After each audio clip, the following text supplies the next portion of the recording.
yagambye nti yayimirizaamu endagaano yagaanye okuza endagaano ey'omujja mwenga mu abalwaniriza eddembe ly'obuntu amateeka mbadde mbuuzaakawo ne baŋŋamba nti abaana abasangiddwayo balina okumekinga sure nti endagaano ze balina n'abantu abo weziggwerako balina okuba nga baliwo bonna balina osooka okudda kakati gwe nga gwe akulira eddoboozi lyabwe mugenda kukola mutya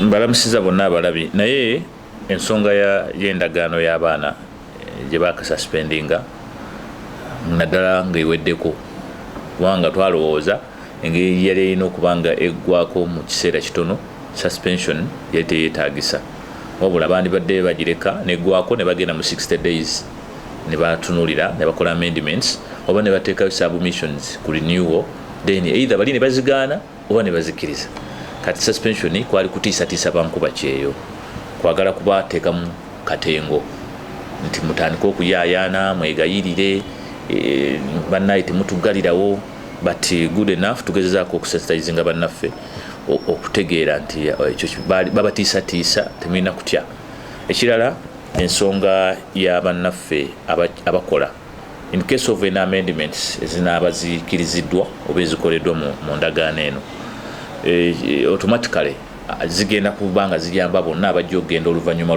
lwa agreement so si bano abaliyo bateekeddwa okumala okudda n'okumalako endagaano ezo ze balimu kubanga ziri under the previous agreement bakama bawe tasobola kubongeza musaala out of the blue ng'ate basayininga kintu kirala tebasobola kubawa mpozi waliwo eziri geno ezisobola okujja nga ebyokuwuliriza emisango bajja kuba bayingira into the new system waba nga ddala abakozi babawadde administration eyaabwe because okusaba okwaffe kwe twataddeyo eri ministry mu proposals zaffe kuno kulaga nti twetaaga obukulembeze obwaffe ng'abakozi yes twetaaga obukulembeze obwaffe tukooye confusion eyaba bamukolo ba capitalist oba ba businessmen ne government officials okuyingira mu nsonga z'abakozi nga kyetwetaaga kwe kubeera nti ffe nga ffe tufuna administration obuvunaanyizibwa oba okulabirira bannaffe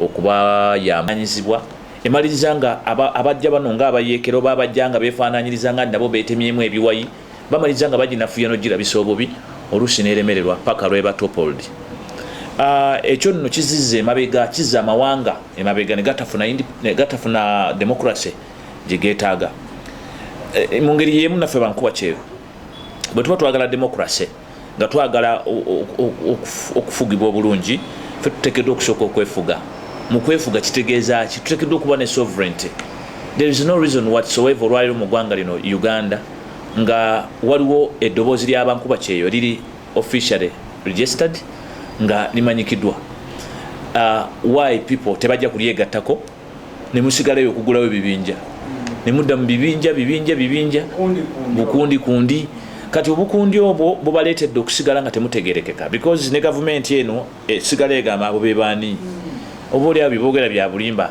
they will never actualize on what you are saying because you are really jokers okiwulira you are criticizers and you will be termed and casted in that so okwewala ebyo we need to have sovereignty the sovereignty olwaleero nja kubawo ekyokulabirako nga uganda ekyalina sovereignty integrity nti olwaleero tosobola kumala kuva mu bbanga n'okugulawo akakundi k'abayeekera ekibuye onfuna bulungi of course state tesobola kukkiriza ebyo tosobola bisanga kyova olaba nti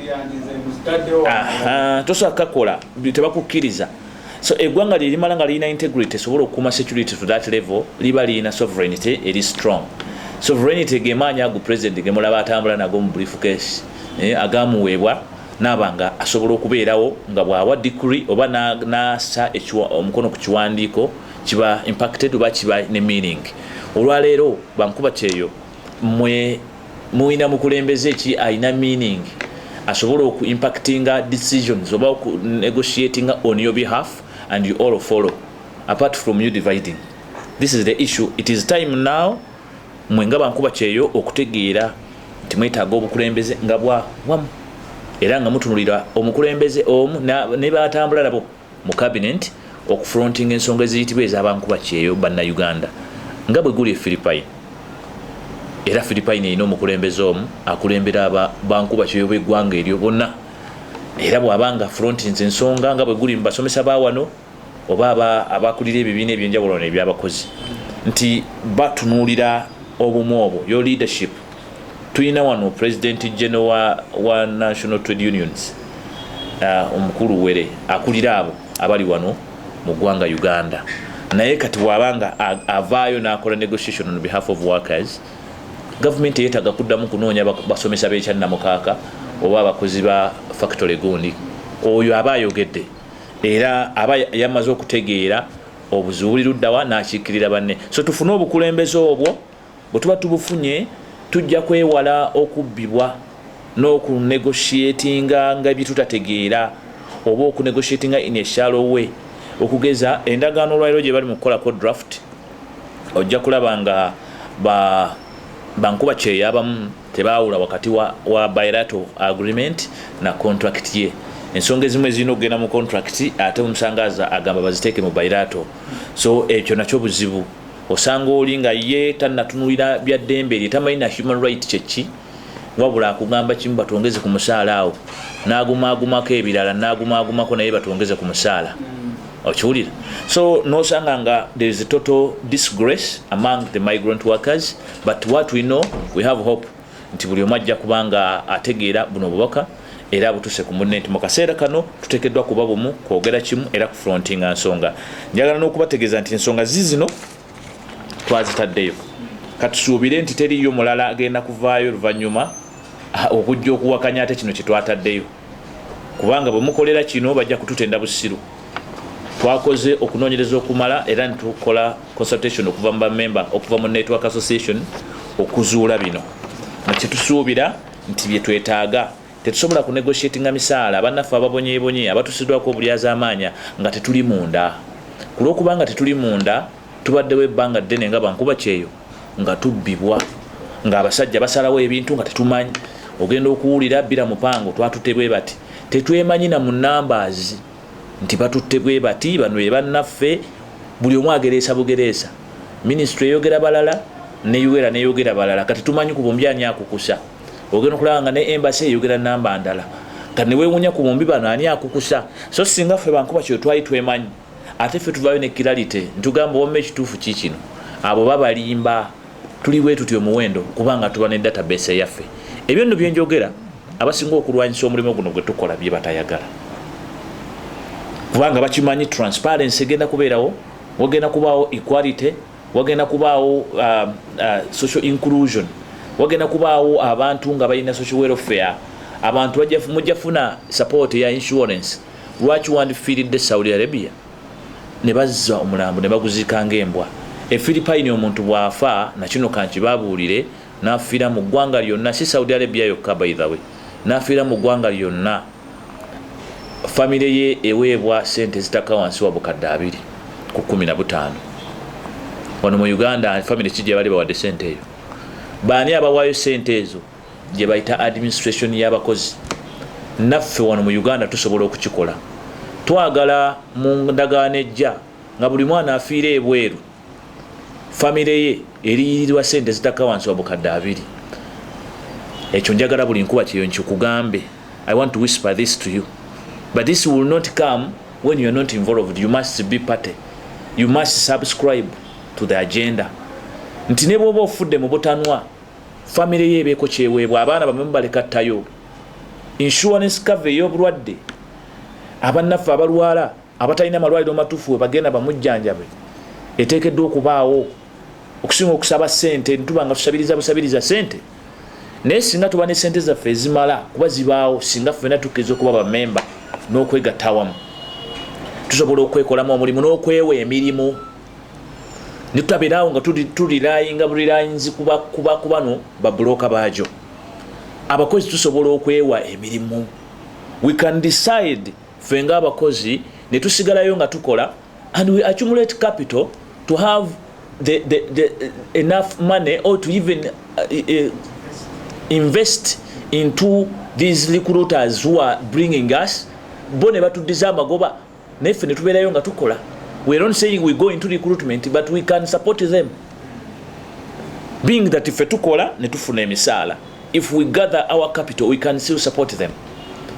And then ne tufukate ba boss ne tutabeera mu kubeeraawo oleeta buleeresi kuzimba kayumba kako buli afuluma agenda ku competition ya kuzimba kayumba munaakoma ddi obuyumba bwemuzumba bugenda kukaddiwa mu myaka 5 ejijja okatunulire nga nawe tokyakategera nga wakazimba walinga siraamu kubanga inequality ogenda kufuna gwe sente otereke ezizo zitereke nnyo era ozimbe bulungi wezimbire naye nga woozimba tewali bantu nga woozimba oliwo wekka otukwekirera weetamuwewo gwe kennyini nnyo ogambe kati ntunda bangi ennyumba muzitundidde ku misingi kubanga olaba tewakula reason nti bano abalala walese mabega tewabaleka kutambulira wamu boolowooza nti oyagala kubeera wakabi ate be babooda bosanga ku mulyango nga bagenda kukutwala boyina okulinnya sikiza nabo beetaaga okubeera beta naawe enkuba kyoba oli nti ku kyeyo gyogenda lekera ojjemu nno lwa individualism kola byange nti nze ekkangira bwe nti bw'ofa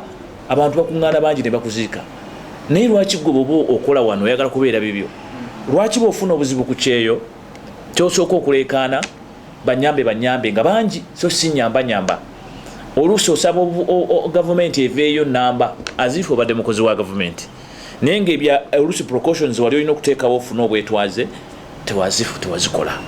Abaffe buli yenna afa ng'afiiridde wano Uganda alina kusaba gavumenti emuyambe oba buli yenna afuna okusomoza wano mu Uganda gavumenti gyayita waliwo okusomozebwa okumu kwe tusanga mu bulamu nga ffe tulina okwebeereramu olw'okuba tetuleseeyo naffe kugenda mu ntalo bwe luba lutalo nga lwe Saudi Arabia bankuba kyeyo tulugendamu nga twagala nze akkiriza mu liberties oba liberal socialist nzikiriza nti kisoboka bulungi nnyo omuntu okukozesa eddembe lye eryokugenda ebweru n'osalawo ensi yonna gyoyagadde okugenda fazilongazi ogoberedde emiwatu emituufu ne batakubba ate bw'otuuka ebweru nenziramu nensimba akakongoli gyakalala nengamba nti tewali alina kutulugunya kubanga oli mukozi kakati bwemala owagira eddembe lye ery'obutambuze saagala ate gwe otuuke bweru otandika okwefuula omukozi ate omukozi ali contrary ku decision gye yateekinga oli mukozi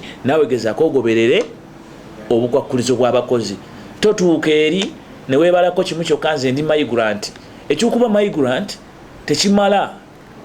You may insist that you're not supposed to be deported or you're not supposed to come back to Uganda because you're a migrant, but there is another kawairo of a worker.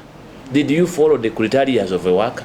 Have you respected your boss? Have you tried to also show cause? Do you really see the future in the decisions you took? Or you are even compromised? You don't know. Out of the blue, oyagala kwekyusa ate oyagala ekisa. So ebyo nonna tubino bitunuulira tusobole okukyusa narrative eno. Nze nsuubira esobola okukyuka kubanga eddembe weeriri ery'okutambula ate ne gye tulaga naffe gye tuli. Tulina chance emu nti kampani zitutwala tezina jurisdiction mu mawanga gali gye zitutwala. Kyokka ffe abakozi tulinayo jurisdiction. Ffe gye tuli ne gavumenti. Nolwekyo abantu babiri bateekeddwa okuteesa ekikwata naddala ku ddembe lyaffe ne welfare. Bateekeddwa kuba bakozi ne gavumenti. So si kampani ze Uganda ne gavumenti. Bano abakampani ya Uganda beekolera magoba akwata obukadde bwe 10 n'ateeka mu business azanya muzannyo gw'amagoba. Tomusuubira ate kuvunaanyizibwa nga ye ali awo naluki nga yeebuzaabuzanga ayamba abakozi ate yabatwala. You understand? Ogamba yeeteeka mu tuluba ly'okuyamba ate yatwala. Badirekita bwe batemwebali ayagala kulaga nti ate ayamba ate eno yatwala. Kati ku byombi okolako ki? Osobola otya protectinga interests zo ez'okufuna n'eddembe ly'omwana ono ayagala okudda eka olwoba ofuna bw'ayagala okudda eka ofuna. Ensimbi gavumenti zo ze bajjako ziteekawa mbeere omuntu yandigayo osanga sente kabayambengako. Ensimbi gavumenti zejja mu baana bankuba kyeyo nnyingi ddala kuba zisinga n'emmwanyi olwaleero. Tusuubira nti yandibadde ezikozesa okusosowaza abaana ba diaspora ne baba bulungi ne baba nga baddizibwa kyeta cashback through different incentives oba okubaako ebintu ebyenjawulo ebikolebwa ku lw'abaana abo abawanga ebweru w'eggwanga. But unfortunately $30 ago kyovola twagala okuyingirawo tufune essiga eryaffe oba oliawo oli olinasobola okukola bali bye balemereddwa oba batikkule neffe tusobole okweyamba. You understand? Kuba kiri kibalemye batikkula $3 ne bakulaga zigenze mu consolidated fund ne bazikosa bye baagadde ne zimaliriza ng'ezaffe zisasula amabanja. Minister of Finance Kasayija gasiiba anoonya okwewola aga IMF ne World Bank abazisasula bemmwe abagenda okuwompogoma Saudi Arabia. Okiwulira sente ziyamba nnyo eggwanga mu kusasula essente engeezo wadde n'abali Uganda oluusi basobola obutaraising sente ate zikola kusasula ennyingi ne ziva eri. Ekirala emisaala gyokka gye tuzza wano gibalansinga dola zibalansinga inflation nebanga tekola ki tebaawo nti osanga nga abaana sente ze baboyeza buli mwezi wano in terms of remittance oba salary ng'ogyeko ziri ze babatema ku misolo ne ezo ezidda ne zigasa family ne zigasa ki zirina kinene kye zigasiza eggwanga lino. One, they have supported the government in stabilizing the hearts of citizens. Some families are depending on this money. You understand? Era twali mu COVID wano nga family ezimu ne babagamba nti mujje mwekalakase nga tebasobola because ayinayo muwala we nakigundi aweereza sente buli mwezi n'aweereza $800. So it is an industry that supports government in so many ways. And leave alone that waliwo abafunamu nga tebannaba kuva wano. Yes, nga tebannaba nga balina wano obo tebavaawo naye nga bafunamu va kufa bali mu advocacy abatafunamu because betulwanira abakodo ate n'abatulwanyisa nabo kabwanango. Of course. So of course tugezako kukuuma integrity but we shall not put off our shirts to show you that the back is torn. Yes. You understand? Sisobola kulaga because this is what I stand for. I stand for a good face which I aspire for. You understand? Singa mba ndabika si bulungi ekivaamu ate negwe nyamba naye tajja kusanyuka tajja funa courage. So ojja kusanga nga bo abangi batulowooza kirala naye tujja kugamba nti sente ez'abankuba kyeyo zaali badde zidda nnyo eri baana bano bankuba kyeyo mu programs zaabwe nga rehabilitation. Tulina bannaffe abakomawono nga bagudde eddalu, tulina bannaffe abafuna okusoomozebwa okwenjawulo, abalema, abalwadde n'abalala abasuubira okudda nga bagudde eddalu tebalina wakubeera. There are no specific rehabs. Okiwulira? Why government doesn't come up with such a program funding naye tutandike kusondera nsondere nakiwulira nabadde nkebera mu papula nendabanga abantu 12 bokka bali bayambako okusupervisinga okubakyekingako n'abalidde ekindo yalwalidde ekindo abantu abo basobola okukola emirimu era bagikola bulungi okunoonyereza okumanya embeera gye muwangaliramu.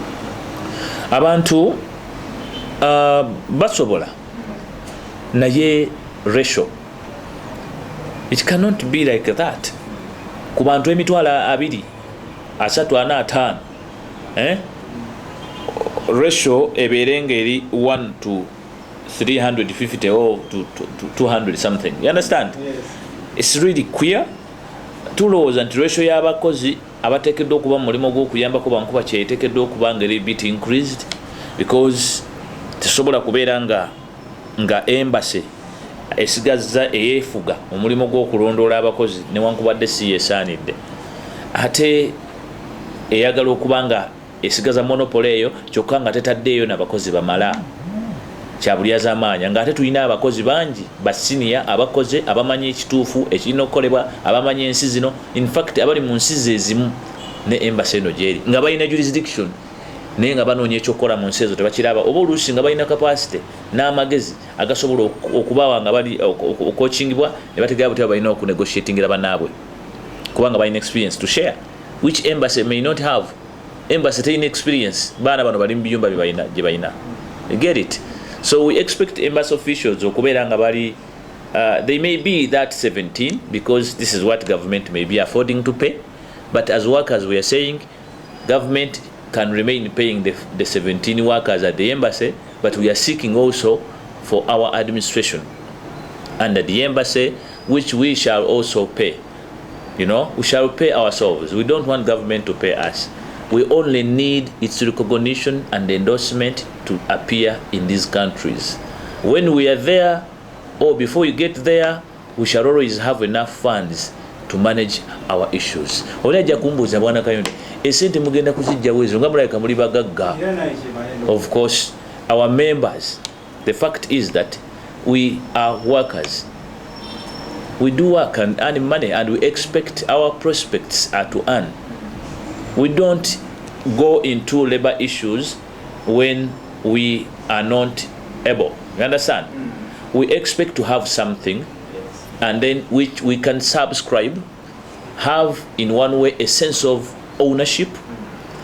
When we get a sense of ownership into labor matters, it's the day we can also own the sovereignty, own that right to negotiate on our own, to pass whatever we want as workers.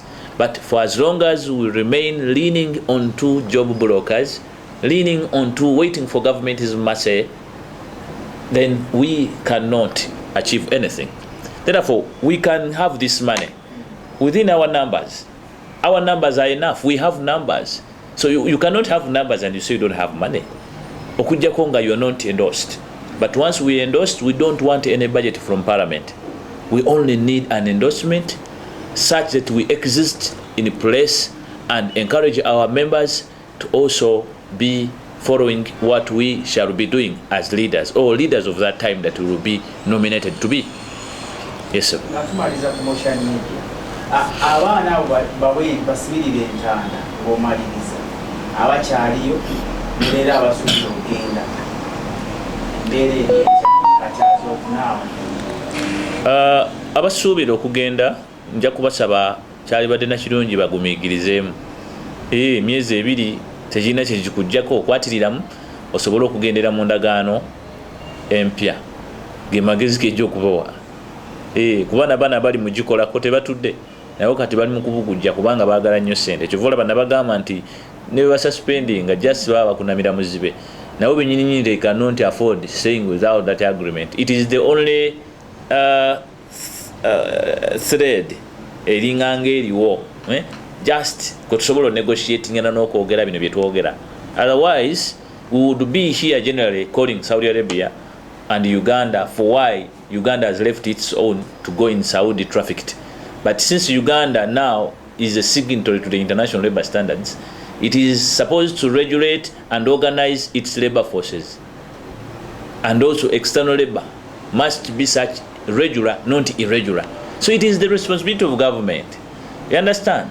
So whatever they do, whatever the case, for us we are saying, it is them to blame. It is them to protect us. Imagine there are Ugandans abali mu South Africa, abali Kenya, abali mu mawanga ag'enjawulo, South Korea n'ewalala. Ne bakubayo bomu luli wawulira Afghanistan. Bana Uganda gye bali ani yabavunaanyizibwako? It is Uganda. So there should not be foolery. Nti Uganda government tevunaanyizibwa ku bannayuganda abali Saudi Arabia ate gye yasayininga endagaano.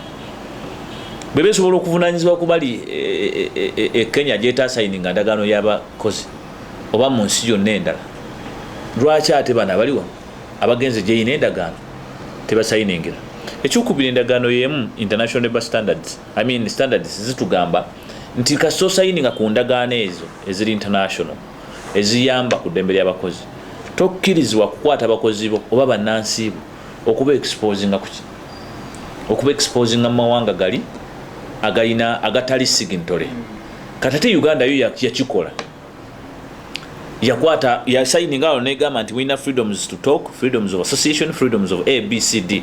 Ayine maani batwala mu nsi ng'ekimanyi nti ensi eyo terina freedoms ezo. What do you expect?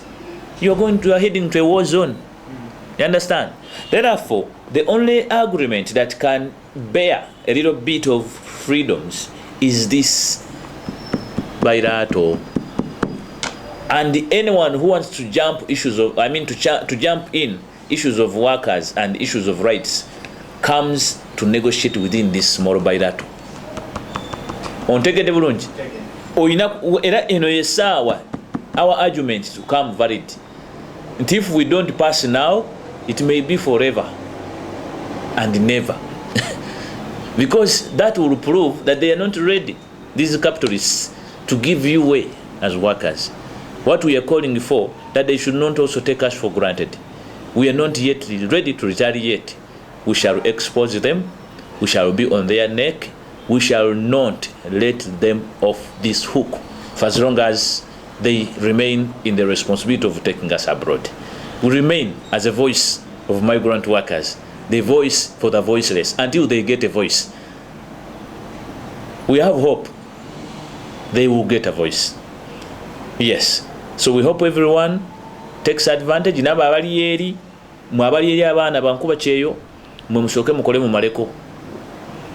Wabula bw'omalako Rwanda nnyo okomewe waka, boddayo olodirayo mu bukwakulizo obupya obusasula sente nnyingi ate era nga bubudaabuda. Njagala okubasibula nga mbakubiriza okwegatta ku Migrant Workers Voice. Temulina ddoboozi ddala mu ggwanga ng'abakozi abakolera ebweru w'eggwanga. Va ku bali abalala bababuzaabuza. Ffe lwakuba tetujja kukuba bulango nti munnaaye jangwa. Kyetubakubiriza mugamba abazadde bammwe bajje ku Migrant Workers Voice babawandiise. Tosindika membership wo ku ssimu. Ebyo bya kiyaaye. Abazadde bajje physically ku headquarters zammwe ng'abakozi bategerekeke. N'abalina emisango abazadde bajje batuwe powers of attorney kubanga tetulina buvunaanyizibwa oba tolina member. Nga toli member tetulina buvunaanyizibwa okuyingira mu relationship yo na company. Okujjawo nga tufunye powers eziri extra ezinoonya justice. So tubakubiriza okujja ofuna obwa member mu labor organization eno n'okubanga mufaayo nnyo mwekenyinyini okwewala ensobi n'obutego bw'abawalabu. Kuba mwasalawo obutalekaayo kugenda fesife tubatuma tulabirawo nga kibabagudde kiringa kitambo nga musigala mugenda. So kati obongo olina okutambula ffe tukugamba abaakuba ekyeyo nti waliwo ebyokwegendereza. Tulina bye tulina okukolaganira awamu tukkirize tugaane tusobole okubeera nga tufuna obwenkanya. N'akasembayo, we are the ambassadors of goodwill to the country. Me, a person who lived abroad for over 10 years, I know what it means when you are abroad and they begin portraying, they begin showing videos of your country, showing slum areas, showing how bad and tortured are your people in Uganda. It's really very bad. It gives really a bad image. Twesanga nga tunyolwa. Kakati gwe nkuba kye yava wano ogenze kukola for a small contract for a short time. Kuuma image y'eggwanga Uganda whatsoever ne bw'oba onyiiza otya teweebajjula. Weefuge. Toyitira. Teweeyagira nnyo okutuuka kweswaza kuba buli woogira bw'otambagamba Uganda. Obunaku bwaffe tubukuume ebweru tetwemalaamu ate tukola ebiri excess by'ekiyaaye buliwo abamu abatuuka eyo n'avuumula n'asukka levo n'asigala ng'atambulira mu bire ku lw'okubanga alayira obutaddaka. Eno gye wazaalwa n'abaana bo bwe balimala okukula ng'oba bazadde ebweru gye weesigulidde nga immigrant ojja kutuuka okubaza e Uganda bagambe ba ancestors bamwe baliwa Uganda. So Uganda kiba kituufu okusigala ng'erabika bulungi. Tuleme kutunda linnya bbi newankubadde twetaaga obuyambi naye tutunde erinnya eddungi kubanga bw'otoono na Uganda ate nga gye tuli mu kuzimba amayumba gye muweereza sente muzimbe ate eri bwe mugamba kibi nnyo oba mukozi bubi. Bw'obeera ebweru eyo nga gweokola ebintu ebiraga nti Uganda mbi obeera weeyonoonera nkukasa ojja kusekererwa bakamaabo. Ate bakamaabo mwe temubalaga nnaku tomulaga nti oli munaku nyeewammwe ennaku yo baako woogisiba bikkako kubanga bye bimu ku bikubonyaabonyezesa. Akubonyabonya ng'akimanyi kusinziira akasisira keeraba ku status yo eya WhatsApp ng'ewammwe teri n'omu asobola kukutaasa singa akubuzaawo. Era mu malirivu ye alinze bulinzi osayininga ebipapula lwa mpaka akubuzeewo bw'amala alangirire nti mooto salima mooto yafudde kikomaawo bakukomyewo bakuziike ng'embwa. Nze nno ebyange bwe nti bwe mbyogera ne mugamba omusajja ayogera bubi kubanga bisiiyiika. ebituuka mu busomyo gebeereyo weebuzeebuze edda ku mikutu tikitoko zina kuba dingala kyonna ekyoyagala olina freedom but have a sense to the image of Uganda matters kyonna kyowemula kyonna kyovayo ne weebambabamba n'okola ebintu ebyokwemalamu bimatalingera ekifaananyi ky'eggwanga okwezinyazinya ku mikutu okusukka kubanga twawulyako complaint ng'eva mu bawalabu baboosi abo abamu nga they hate it sense like a group of people who are unserious that are jokers all the time. So jokes zikendere, we can have fun within our circles, but do not expose everything because we want to get a following. Okwekubulira kwange okw'omwaka guno mupya era mbagaliza okubeera obulungi. Amanya nsigadde nze Kayonde Abdallah, president wammwe wa Migrant Workers Voice. Tubasaba okwegatta wamu n'okubeera abavunaanyizibwa. Thank you so much.